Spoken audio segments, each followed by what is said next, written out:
Germany में एक तस्वीर वायरल हुई जिसमें एक नौजवान एक मशहूर अदाकारा मिस्सी वलीमिस के साथ ट्रेन में बैठा था, मगर वो उसे पहचान भी नहीं रहा था। जर्मन मैगजीन ने नौजवान को ढूंढ निकाला। पता चला कि वो गैरकानूनी तौर पर रह रहा था। सहाफ़ी ने इससे पूछा, तुम्हें मालूम था कि तुम्हारे साथ बैठने वाली दुनिया भर की मशहूर गेम ऑफ थ्रोन्स वाली हीरोइन है।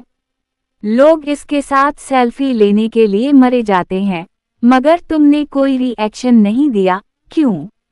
नौजवान ने सुकून से जवाब दिया, जब आप गैरकानूनी हूँ, जेब में पैसे ना हों, रोज़ाना खौफ में सफ़र करें, तो फिर ये नहीं देखते कि आपके साथ कौन बैठा है। इसकी बात से मुतासिर होकर मैगजीन ने उसे फौरन नौकरी दे दी, 800 यूरो महीना, और साथ ही रहायशी इजाज़तनामा भी मिल गया। कहानी का सबक ये है कि रिस्क कभी भी कहीं से भी आ सकता है।